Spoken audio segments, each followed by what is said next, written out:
Bismillahirrahmanirrahim. Bizning bugun so'zlaydigan biz musulmonlar, mu'minlar cho'qim hozirlashga tegishli muhim axloqiy fazilatlarimizdan biri o'sha behuda so'z va behuda harakatlardan nari turish. Alloh taolo Qur'oni Karimda sura Mu'minunda mu'minlarning sifatini sifatlab shunday deydi. Ular behuda so'zlardan, ya'ni hech qanday ahamiyati yo'q, quruq gap so'zlardan nari turg'uvchilardir deb shunday deydi. Arab tilida buni lag'vun degan so'zni ishlatadi. Shu ahamiyati yo'q, ma'nosi yo'q, bekor gap degan ma'noda. Allah yana bir oyatda mu'minlarning sifatini yana o'xshash bu so'z bilan sifatlab bunday deydi. Ular, ya'ni Allah yaxshi ko'radigan bandalar yolg'on guvohlik bermaydi. Behuda so'zlarni anglab qolgan vaqtda, bunda ma'nosi yo'q, qimmati yo'q, quruq so'zlarni anglab qolgan vaqtda oliyjanoblik bilan, esillik bilan o'tib ketadi, yana aralashmaydi. Quloq solmaydi. Oy nima deydiganda deb uning atrofida piqirab yurmaydi deydi. Ya'ni bu yerda ikkala oyatda o'xshash bir mazmun bor. Birinchisida ahamiyatsiz so'zlardan yuz o'riydi, ya'ni yiroq turadi. Ularni qilidi emas, qiladigan yerdanmi nari turadi. O'lqi bir ishlarni qilidi, qilmaydi bilan yiroq turadi deganning orasida nihoyat cho'ng farq bor. Astidimi? Ana shunda so'zni bor yerdan nihoyat oliyjanoblik bilan ularga aralashmay, quloq solmay, nima ish bo'lganda deb qolmay o'tib ketadi deydi. Hani bizning dinimizda musulmonning qilgan har bir so'zi, har bir harakati farishtalar tarafidan xotirga elinadi va qiyomatda buning hisob kitobi qilinadi. Biz hisob kitobini bermaydigan birmi ig'iz so'zimiz, birmi harakatimiz yo'q. Shu Alloh Qur'oni Karimda misqolchilik har bir amalinglarni hisob bersalar deydi. Mayli biz aytgan so'z, qilgan harakat hammasi cho'qim biz hisob beradigan ish harakatlardan iborat. Şunlaşqa bizga nisbatan nima gapni qilish, nimani qilmaslik. O'sha so'zlarni tanlab ishiltish, tanlab qilish mu'minlardan talab qilingan nihoyat muhim sifatlarning biri. Şunlaşqa sahobalardan biri Payg'ambar alayhisolamga yangi kelib, "Ya Rasululloh, menga nijotga erishadigan bir yo'lni ko'rsatib qo'ysizlar" degan vaqtda nihoyat oddiydan bir gap qilgan. Ya'ni tilingni ching tutqin degan. Ya'ni tilingni ching tutqin degan. Ya'ni tilingga diqqat qilgin, gap so'zingga diqqat qilgin degan. Bu hadisni bir qancha 3 muhim maddesi var. Birisi tilingni ching tutqin. İkincisi sen uyangda o'ltirib, o'zingning ishi bilan mashg'ul bo'lgin. Üçüncüsü sen o'zingning gunohiga qayg'ur, boshqalarninkiga emas. Payg'ambarimizning mushuniga o'xshaydigan nurg'un hadislari bor. Shularni umumlashtirib bir qisqacha bir tushuntirlar. Ya'ni nurg'un sahobalar payg'ambarimizning yoniga kelib deydi. "Menga bir nasihat qilib qo'ygin, menga bir islomni o'rgatgin." degan vaqtda payg'ambarimizning o'xshamagan sahobalarga o'xshamagan nasihat qilganligini ko'ramiz. Biz bundan qarab shunda xulosa chiqarsak, bu xato emas. Endi payg'ambarimiz shu nasihatni shu savol so'g'uchining ojizligi yoki shu savol so'g'uchining ahvoliga asosan javob bergan deb qarayman. Masalan, bir sahoba kelgan vaqtda oldin qatim deganimizga o'xshash ochiqlanmagan dedi. Balki nihoyat ochiq yomon o'zini tuta olmaydigan tirikak bir sahoba bo'lishi mumkin. Yana bir sahoba kelgan vaqtda tiling Allah'ını zikir qilish bilan naim hölolab tursin dedi. Mesela bugungi ma'noda tilingni boshqurgin, tilingni ching tutqin dedi. Balki bu sahoba sal gap so'zga diqqat qilmaydigan, shu gap so'zga sal diqqat qilmaganlik uchun tilingni ching tut, sen bak jiq insonlar bilan aralashmay o'ydiroq turgin. Andan keyin sen haqning gunohi qanday deb uni bilan hisoblashib ketmay, sen o'zingning gunohi haqida qayg'urgin dedi. Buna qarasak bizning oramizdami bu nasihatga moyil bugungi kunda musulmonlar shuni aytdi. Maskildigan jiq kishilar var.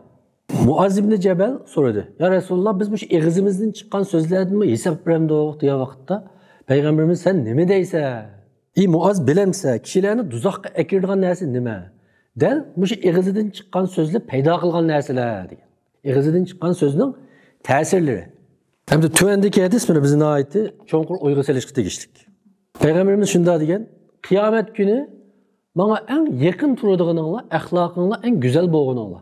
Menden en yirak turduğunla. Şundakla men en nefretlediğin, yani men en üç adam kim bisenla? Es-sersarun deydi. İkincisi el-muteşeddikun. Üçüncüsü el-mutefeyhikun. Es-sersarun diyenin manası, bu ne dese, tolu gap qiladiganlar. Uşurğanla işqi bir gap qilib baqadigan. Köygelle bir işqi bir gap qilib baqadigan. Yani tolu, bunu Uyghur tercüme qilsak, vatildaydiganlar. Tulu gap qildiganlar. İkincisi el-muteşeddikun. El-muteşeddikunning ma'nosi nima? Buning ma'nosi Uyg'urcha desak po'chilar. Yani cho'ng gap qiladiganlar, bilarmanlik qiladiganlar. Üçüncüsü El mutefehhikun. Bunun ma'nosi nima? Bunun ma'nosini sahobalar so'rabdi.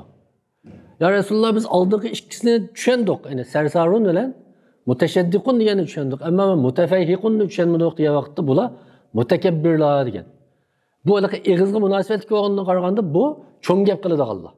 Ya'ni po'atidiganlar, cho'ng gap qiladiganlar, gipi orqali o'zini cho'ng tutadiganlar. yoki bilarmanlik qiladiganlar. Demak, mana mushu uch xil sifatga ega kishilar qiyomat kuni mendan nihoyat yiroq turadi. Men bunday kishilarga bek o'ch deb payg'ambarimiz shunday degan.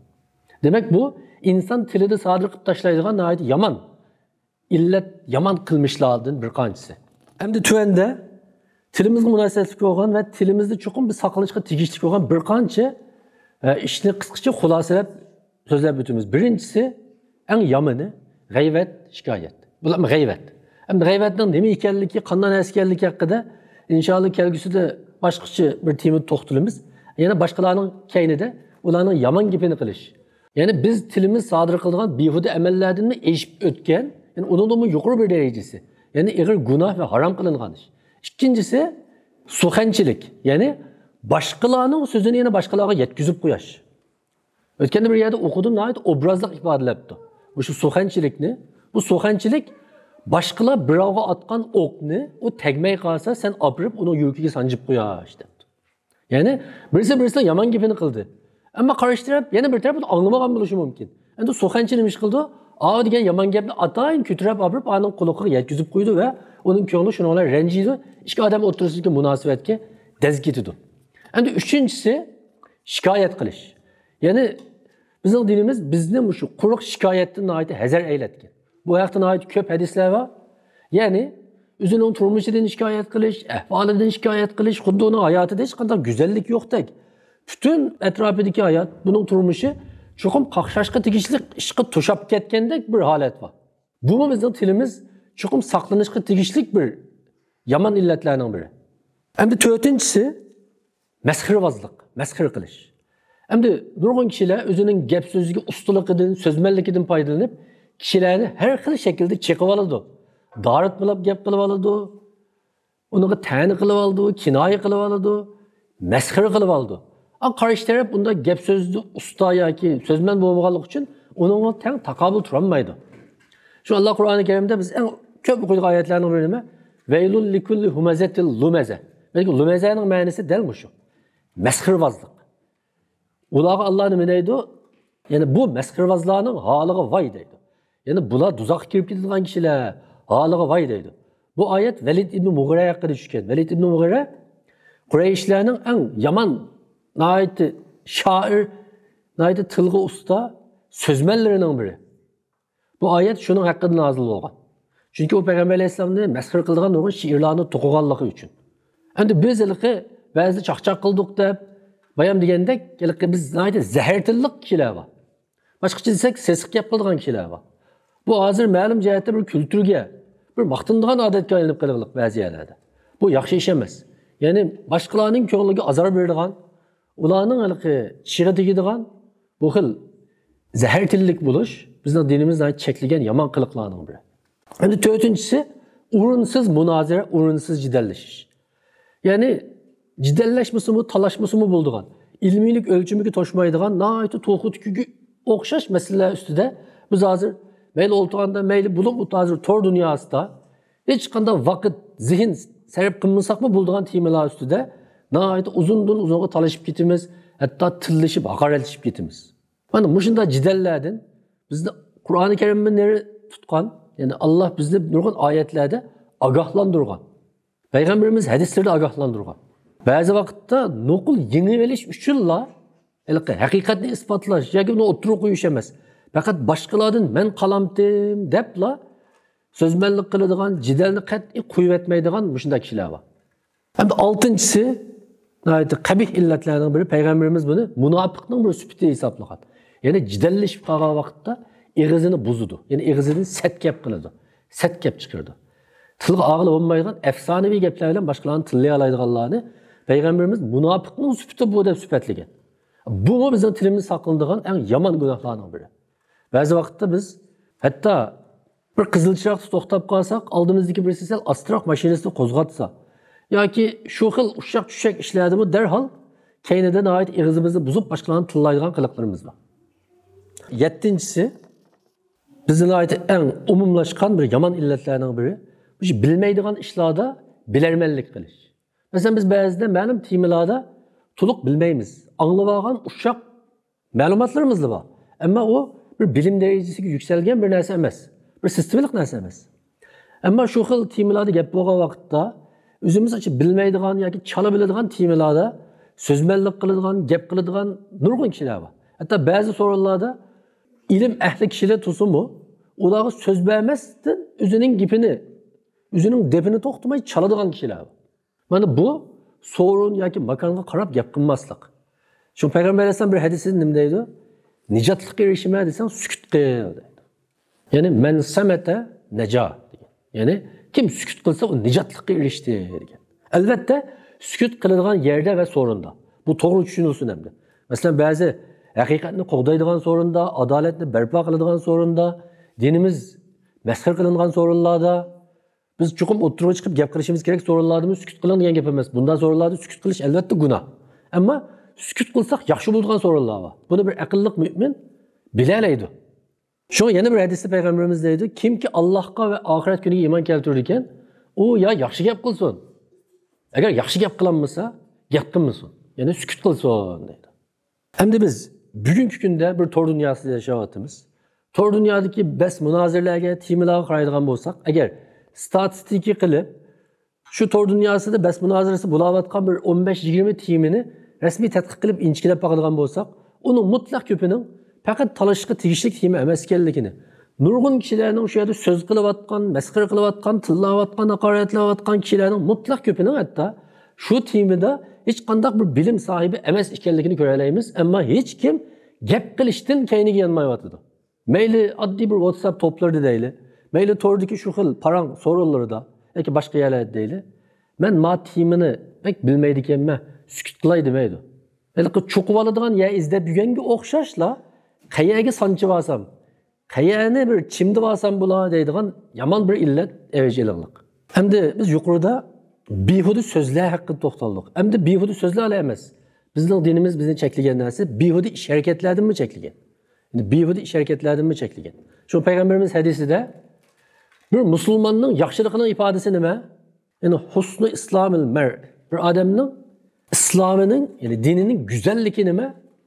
Uning ahamiyatsiz, ma'nisiz ishlarni tark etishi degan. Ya'ni ahamiyatsiz, ma'nisiz ishlarga eğer biz ta'bir berish to'g'ri kelsa, bunda deyish mumkin. Buni so'zlasa yoki qilsa, o'ziga yoki jamiyatga, yoki shaxsga, yoki vatan millatiga, yoki diniga hech qanday foydasi yo'q so'zlar ahamiyatsiz va behuda so'zlar hisoblanadi. Behuda harakatli hisoblanadi. Bu aniq ziyonliq bo'lmasa-mu, yana xato hisoblanadi. Biz aniq ziyonliq gap qilmadik, ish qilib gapimiz yolg'on emas yoki ziyonliq emas debla diqqat qilmaymiz. Ammo shu gapimizni bir taroziga sepib baqili. Buning nimaga foydasi bor? Menga foydasi bormi yoki boshqalarga foydasi bormi? Bu qiliqimning ahamiyati nima deb uning tashqi alomat ifodalari haqida o'ylanib baqadigan bo'lsak, nihoyat jiq ish harakatlarimizning behudilik qatoriga kirib ketadiganligini bilalaymiz. Dunyoda bunday bir qonuniyat bor. Tabiat dunyosida bor bu. Dunyo bo'shliq qoldirmaydi deydigan bir gap bor.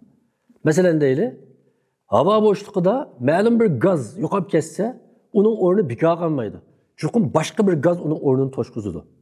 Masalan, nima? Fizikada energiyaning aylanish va saqlanish qonuni deydigan bir gap bor. Energiya yo'qdan bor bo'lmaydi, faqat bir o'rindan yana bir o'ringa yetkiladi deydigan. Ya'ni energiya yo'qolib ketgan bir o'rindan u yana bir o'ringa boshqacha bir shaklda yetkiladi.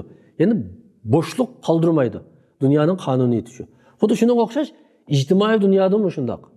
Masalan deylik, bir odamning hayotida bir yaxshi amal aziyib qolsa, uning hayotida chuqur bir yomon amal yoki bir behuda amal ko'payib qoldi. Bizning dinimizda bir sunnat aziyib qolsa, uning o'rniga bir bid'at dasaydi. Herkes bekor qolmaydi o'rin.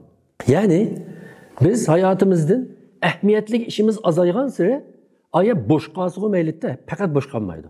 Ahamiyatli ishlarning o'rniga chuqur ahamiyatsiz ishlar dasashga boshlaydi. Unda da qanday qilganda biz bu behudilikdan yiroq tura olamiz. Men tuanda bir qancha nuqtani qisqacha xulosaladim. Agar shularga sen uni tushuntirib o'ylasak, ya'ni yeshib o'ylasak, balkim Bizning hayotimizni sal ma'nilik, ahamiyatli o'tkazishimizga foydasi bo'lishi mumkin. Birinchisi, bugungi dunyodagi cho'ng ajallik bir kasallikning birisi bizning shu tor dunyosidagi behuda narsalarga biz bilib bilmay maqsadsiz holda choplashib qilishimiz. Shundan so'ng birinchi qatim yozganim, men xulosalamoqchi bo'ldim. Shu tordan ma'nilik, ahamiyatli foydalanishga tirishish. Masalan, bugungi kunda hisoblab bakadigan bo'lsak, hammamizning kunda mayli kompyuterda yoki telefonda torga chiqadigan, tordagi uchurlarni varaqlaydigan ko'radigan vaqtimiz hozir eng az 2-3 soatdan oshadi. Hatto ba'zi applarda bunda xulosalab baksanlar, kechlikda yoki haftadan keyin, masalan, oldingi hafta sizning o'tiruvchi kunlik ekran vaqtingiz 4 soat bo'ldi, 5 soat bo'ldi deb xulosalab bergan narsalar bor. Shu 4-5 soatning ichida biz nima ish qilamiz? Yo kitob o'qimaymiz, birisining uchurini ko'ramiz, yoki bir qamlashmagan bir necha sekundlik yoki bir necha minutlik bir videoni ko'ramiz, yoki bir kulki chaqchaqni ko'ramiz. Endi ba'zi vaqtda o'zimizni sal tasalli topqiza oladigan yeri bor. Ya'ni ba'zi yaxshi narsalarni ko'ramiz albatta va ba'zi yaxshi narsalarni o'rtoqlashamiz. To'g'ri, shuni deganim shu, butunlay cheklamoqchi emas. Ya'ni yaxshi yo'lga ishlatiladi, yaxshi yo'lga foydalaniladi, ammo uniga diqqat qilib, mening vaqtimning qanchalik o'sha narsaning ustiga ketyapti. Hozir hatto ba'zi davlatlarda maxsus psixik kasalliklar bo'limlarida shu ekran xumorlik uchun maxsus bo'limlar ochilyapti. Ya'ni kasallik sifatida. Hozir nurg'unlarimizda biz bilib bilmay bu egri darajada bir kasallik holatida mavjud. Masalan, biz tomoq yeb tursakmi, 2-3 minutda bir telefonni bundan elib qarab qo'yamiz. Ovozini itivetib qo'ysakmi, ajab ushurganmabda deb qarab qo'yamiz. Bo'lmasa ovozini itivetliq. Ammo pat-pat ekronga qarash allburun iliqi. Bunda xumorga o'xshash bo'lib qolganligi uchun darhol uni bir varaqlab bakmasak içimiz titildab ketadi. Ammo bu bizning hayotimizning yomon ko'p qismini tashkil qilyapti. Shu o'ylanishimiz lozim. Buning zoti menga nima foydasi bo'ldi? Albatta biz siyosiy mujodilalarimiz uchun sosyal medyadan foydalanadigan ishlarda, haqni taqidadigan ishlarda foydalanamiz. Ammo biz dengishimiz lozim. Ko'proq vaqtim shuningga ketyapti yoki ahamiyatsiz ishlarga ketyapti. Bir narsaning e'lonini ko'ramiz, bir mahsulotning xabarini ko'ramiz. Şunlaşqa bu, bugungi kundagi bak egri illat bo'lganligi uchun shu birinchi o'ringa tizdim. Ikkinchisi, menimcha bir maqsad markazlik bir hayot barpo qilishimiz lozim. Ya'ni hayotimizda aniq konkret maqsadimiz bo'lishi lozim. Musulmonlarga nisbatan Allohning roziligini ko'zlash eng cho'ng maqsad. Ammo bu maqsad o'z ichida va o'z ostida nurg'un ushoq maqsadlarni o'z ichiga oldi. Allohning roziligini ko'zlash nihoyat abstrakt bir orzu. Ammo Allohning roziligini ko'zlash yoki shu nishonga yetish uchun Allah ko'z tutmagan nurg'un amallarni qilishimiz lozim. O'sha amallarning hammasi amaliyotda bizning hayotimizdagi kichik maqsadlardan iborat.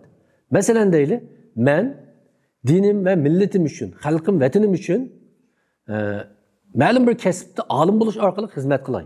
Yoki iqtisod tepish orqali xizmat qilay. Yoki ma'lum bir hunar kasbni o'rganay.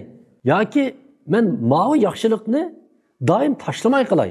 Eng aqallisi deyli, masalan men shu nimasi? Vatanda yo'ldoshi qilib qolgan, masalan, tul ayollarning xizmatini qilay. Deb maxsus shuni ham xizmatini qilish, shuni ham bizning hayotidagi bir markaziy qilishga yetamda yetmamda yetidi. Hozir biz yomon ulug' cho'ng ishlarni qilamiz deb atrofimizdagi bu konkret inchki ishlarda bunda mutaxassislik ahvolimiz bak tuvan. Men bir vaqtda bir narsani ta'sir qilganman. Inglizcha imtihon tayyor qilayotgan vaqtimda Amerikalik birisi Janubiy Afrikaga sayohatga berib, bir yeziga borsa, Afrika yoki Janubiy Amerikadagi bir davlat chiqib, nomrod bir davlat. Qarasa u yerdagi bolalar maktabga piyoda bor ekanda, maktab bilan uyning orqasi nihoyat yiroq. Shunday maktab kechikib qoldi ekan, shular ularning o'qishi ta'sirga uchraydigan. Shuning bilan bu men bular uchun nima ish qilib beraydigandim deb o'ylab baqsa, bu Angliyalik, Londonlik. Bunda o'ylab baqsa bu Angliyada, Londonda velosiped azroq qo'nirgandan keyin axlatxonaga tashlab etdi ekan. To'g'ri, men shu Londondagi shu axlatxonaga tashlab etiladigan velosipedlarni hammani to'plab, shu yerga maxsus avatib bersam bo'ldi ekan deb bir necha yil maxsus shu Angliyani shahar kezib, shu tashlab etiladigan velosipedlarni remont qilib, shu davlatning shu bolalarga yetkazib berdi ekan. Qarmoqqa kichkina birla ish, ammo nihoyat ahamiyatli yaxshi ish. Xuddi shunga o'xshash bizmi ma'lum bir yaxshi ishlarni kasbiylasak bo'laverdi. Hayotimiz ma'lum bir maqsad atrofiga cho'radigan vaqtda, ya'ni biz maqsadni yadro qilgan vaqtimizda biz kundalik turmushimizni qanday o'tkazamiz? O'chada biz vaqtimizni planlaymiz. Bizning kundalik hayotimiz planliq, tartibli o'tadi. Chunki maqsad bizni shu tartibga, shu intizomga, shu planga qistaydi. Maqsad yo'q odamlarning kundalik turmushi qalaymaqan o'tidi. Kim telefon qilsa ketalaydi. Adash bugun choy ichilay desa bora oladi. Chunki uning hayotida men har kuni ma'vu ishni qilishim kerak deydigan planlab olgan kun tartibi yo'q. Maqsadimiz olmasa kun tartibimiz olmaydi. Kun tartibimiz olmasa biz hayotimizni ma'nilik, ahamiyatli o'tkazolmaymiz. Üçüncüsü, biz özümüzün hayatını sarf qiladigan, vaqtimizni sarf qiladigan eng muhim ishlarning biri mening qarashimcha, chet eldagi Uyg'urlarga nisbatan eng muhim ishlarning biri o'zimizni kuchaytirishga vaqt sarf qilish. Men buni o'zimiz ilm egallash demedim. Chunki mening qarashimcha o'zimizni kuchaytirishning ichida bir qancha ish bor. Birisi imonimizni, aqidamizni kuchaytirish, ya'ni qalbimizni kuchaytirish. Her vaqt bunga ehtiyojliqmiz. Chunki payg'ambarimiz degan iman xuddi chapan ko'nirganda ko'nirab qoldi, yengilab turinglar degan. Bu her vaqt kuchga ega. Biz mayli haj qilib kelayli yoki ma'lum bir diniy sohada doktorlikni olayli, bu iman uni bilan cho'qim o'ntanasib bo'lishi notayin. Chunki her vaqt bu ojizlab turadi. Tashqi dunyo her vaqt bizni ojizlikka boshlab turadi. Mana shunday vaqtda o'zimizni kuchaytirish, eng avval ruhimizni kuchaytirish. Ruhimizni kuchaytirishning eng yadrolik qismi imonimizni kuchaytirish, aqidamizni kuchaytirish. İkincisi, biz bilimli bo'lishimiz kerak. Biz bilimli olmasak kuchli bo'lolmaymiz. Payg'ambarimiz hadisida Allohga eng suyumli mu'minlar kuchli mu'minlar degan. O'zimizni kuchaytirish, ya'ni bilim egallash. O'zimizni bilim orqali qudrat topqizish va kuchaytirishimiz lozim. Üçüncüsü, jismoniy jihatdan zaif, ojiz olmasligimiz lozim. Uning uchun salomatligimizga diqqat qilishimiz, chiniqishimizmi Allah ajr beradigan nihoyat yaxshi, muhim ishlarning biri. Ama hozir biz bu ishlarni tark etaylik. Chiniqish, badan chiniqtirish bizning hayotimizning, kun tartibimizning ichida asosan yo'q bo'lib ketaylik. Agar biz buni o'ylaylik, kundalik hayotimizni ilm egallash bilan, boshqalarga yordam qilish bilan, o'zimizning oiladagi muhim ishlarni qilish bilan va shunda chiniqish, kitob o'qish qatorliqlarni o'tkazsak, bizning ahamiyatsiz ish bilan shug'ullanadigan qanday vaqtimiz qoldi? Endi oxirida o'zimizni kuchaytirishning yana bir eng muhim tarafi o'zimizni iqtisod orqali, pul orqali kuchaytirish. Iqtisodimizning ojiz bo'lishi, ya'ni bizning namrat bo'lib qolishimiz bizning kuchsiz bo'lib qolganligimizning eng muhim sabablaridan biri. Biz buni cho'qim buni yuzlanishimiz va e'tirof qilishimiz kerak. Men o'ylayman, bugungi kunda musulmonlar, bulib Uyg'ur musulmonlari chet elda agar u bir kun tirishib, masalan 500 lira topa olsa, agar u tirishib 1000 lira topa oladigan bir fursat bo'lsa, onun yana 500 lira tepiverishi ancha to'g'ri emas, mening qarashimcha. U cho'qim 1000 lira tepishi lozim. Agar 2000 lira topa oladigan bir ish bo'lsa, cho'qim 2000 lira tepishi lozim. Chunki hozir bizning nurg'un ishlarimiz iqtisodga favqulodda ehtiyojli, o'zimizning shaxsiy turmushimizga ehtiyojli. Bunda ahvolida kuchab ishlashimiz, tirishishimiz, iqtisod tepishimizmi, agar niyatimizni durust qilsaqla ibodatdan iborat hammamiz bilamiz.